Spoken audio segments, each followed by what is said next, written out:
อ่ะสำหรับหนังสือ Secret พลิกชะตาชีวิตเนาะที่หลายๆคนจองกันเข้ามาเด้อตัวนี้ที่หลายๆคนจองกันเข้ามานะที่พยายามหามาให้กับได้ซัมนี่เนาะหนังสือเขาก็ทยอยส่งมาหลังปีใหม่ไปแล้วทุกอย่างเริ่มเข้าปกติแล้วเป็นเดือนกลัวจะได้กลัวจะปกติพี่น้องเอ้ยเขาคัก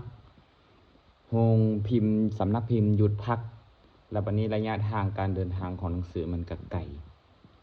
ก่อนฟองที่ไปชอบมาได้แต่ละบอนเบิดเงินนี่โมเมนต์ของคอยเนาะก็เลยว่าเหลือจากส่งให้ตัวแทนดูทางสารวันเหลือจากส่งให้ลูกค้าที่ว่าเพิ่นโอนเงินมัดจำนวนหลายนะจำนวนหลายเล่มซะคือตัวนี้ก็10 ปลายเล่มนี่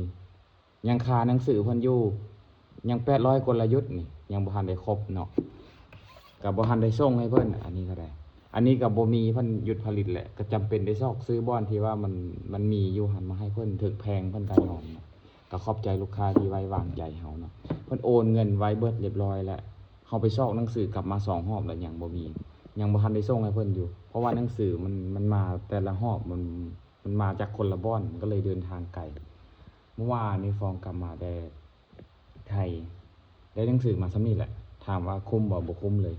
ได้หนังสือซ้ำนี้บ่คุ้มเลยและสำหรับศิลปะการพูดเนาะบ่แม่นว่าเฮาอยากได้มาน้อยเด้เฮาอยากได้มาหลายๆแหละมันบ่มีคือเขาจะแบ่งให้หลายคนไทยก็ยังบ่ทั่วกันเนาะอันนี้ผู้ใดจองสำหรับคนที่จองเนาะก็ยังบ่ทันได้หลายคนก็มีอันนี้ถุงออเดอร์ที่ว่าเฮาจัดเตรียมมาได้หลายบ่แม่นถุงเดียวนี่ได้ยังอีก 2-3 ถุงนะถุงออเดอร์นะเป็นปึกใหญ่เฉพาะถุงออเดอร์แอดมินเฮา2 คนจนบ่ได้หลับบ่ได้นอนขนาดบ่ได้ยิงแอดหลายได้หั่นบางมื้อก็ปิดแอดซำนะ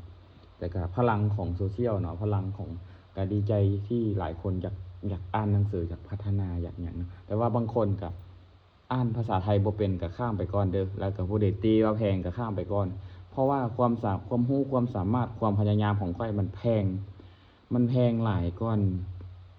ที่ว่าหาเงินมาซื้อนะถ้าความรู้เฮาสูงสติปัญญาเฮาสูงสิ่งใดจะบ่มีแพงเลยอยู่โลกนี้แม้แต่รถ BM รถเบนซ์รถ Ford เครื่องบินเจ็ตอีหยังก็แล้วแต่ไปเรือยอชต์มันจะบ่มีคำว่าแพงเลยบ่มีเขาบ่เห็นว่าแพงเลยราคามันแฮ่งสูงเขาแฮ่งค่อยคว้าหาเพราะฉะนั้นหนังสือที่ว่าพัฒนาความรู้เฮาถ้าว่าบางคนตีว่าแพงเนาะเฮาก็ว่าบางคนแพงแล้วก็ไปหาบ่อนใหม่ก็บ่เป็นหยังเฮาก็บ่ได้ว่าเฮาก็บ่ได้เอาปืนจี้คอเอามีดจี้ติจี้ตับจี้ไตให้ซื้อบ่แม่นคือเต็มใจซื้อเฮาก็ขายให้มาซื้อดีเฮาก็ขายให้เฮาก็เป็นพ่อค้าคนหนึ่งที่ตั้งใจทำมาหากินตั้งใจหาสิ่งดีๆมาให้ลูกค้าเนาะเฮาก็บ่แม่นว่าอันนั้นอยากขายได้อยากเห็นแต่แก้เงินอย่างเดียวเครื่องบ่งามเฮาก็บ่ส่งให้ลูกค้าเครื่องบ่ตรงปกเฮาก็บ่ส่งให้ลูกค้าอันนี้คือนิสัยและสันดานของพ่อค้าคือถ้าว่าตัวเองบ่ดีกับตัวเองเนี่ยนะจะบ่ให้ลูกค้าถ้าว่ามันดีจังมอบให้ลูกค้าเฮามอบสิ่งที่ดีๆให้เพิ่นก็มอบสิ่งดีๆให้เฮาคิดแบบนี้เลยเฮาคิดกลับด้านกัน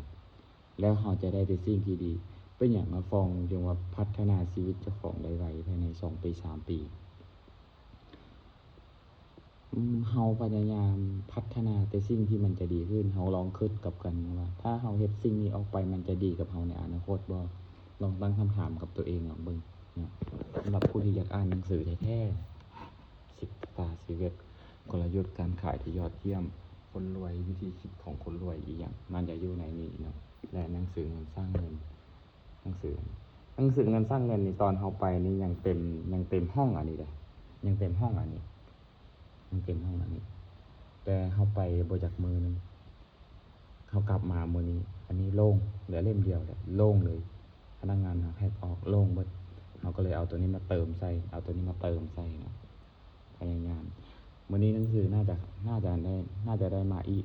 น่าจะมีหนังสือมาฮอดอีกเฮาจะได้ข้ามไปเอาอีกแบบนึงนะ สำหรับผู้ใดที่อยากได้หนังสือครับตัวนี้หนังสือตัวนี้นะคนกับเบิ่งข้าม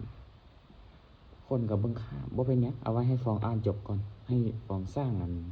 รายได้ก่อนหลายๆก่อนสุดใจจังอยากอ่านก็ได้บ่เป็นหยังเพราะว่าเฮาเคยพยายามโฆษณาไป แต่ว่าคนกับเบิ่งข้ามน่ะจดหมายที่ว่าพ่อมอบให้ลูก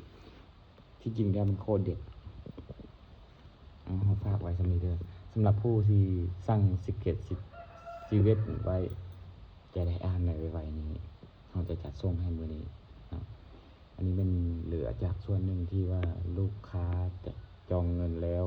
เหลือจากส่วนหนึ่งที่ว่าตัวแทนจ่ายเงินแล้วอันนี้คือเราจะแบ่งให้ย่อยๆๆๆไปคลิปนี้ก็ยาว5 นาที